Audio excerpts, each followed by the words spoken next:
cameras available today.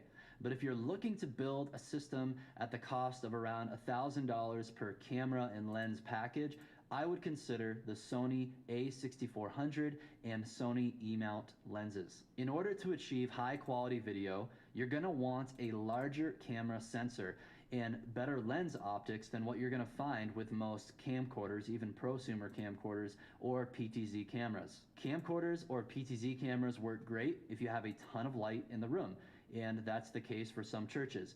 But many churches these days use darker lighting design, and in those environments, small camera sensors make the image look grainy because you often have to increase the camera's ISO. It's its way of artificially creating more light in the image, but it adds a lot of noise and grain. I would recommend getting cameras with sensors that have a minimum size of what you find with a Micro Four Thirds sensor or an APS-C sensor. If you can use a camera with a 35mm sensor like the one I'm filming this video on, or a full frame video camera, you'll have even better results in low light. The Sony cameras, like the one I have here, has an APS-C sensor in a small form factor, and you can get budget-friendly to high-end Sony E-mount lenses with it.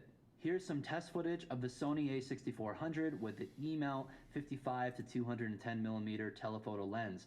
Notice the lack of noise in the image. Sony cameras also have amazing autofocus tracking, so your subject will always be sharp in the picture.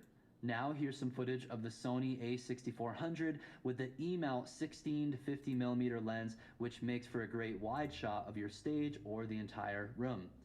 These cameras have a micro HDMI port that sends a clean video signal to your video switcher, the ATEM Mini Pro.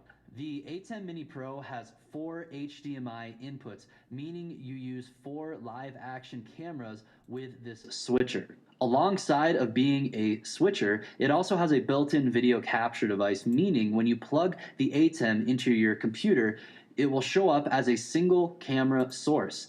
It's important to understand that you're not getting 4 unique camera inputs into your computer. Instead, your live action video will be cut by the ATEM switcher down into one single video feed, and then you're going to send that video feed into your streaming software in your computer. The beauty of this setup is it reduces the video processing load on your computer.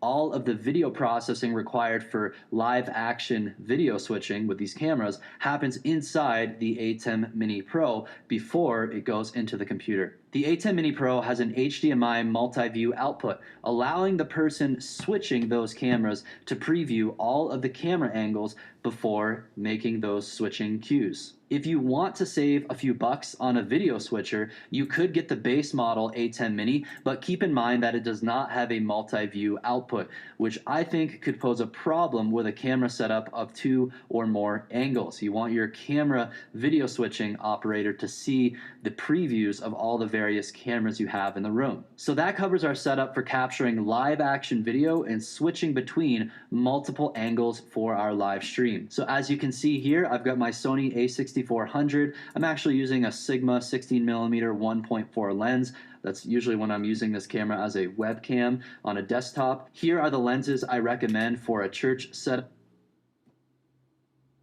We have the 16 to 50mm wide lens, and then we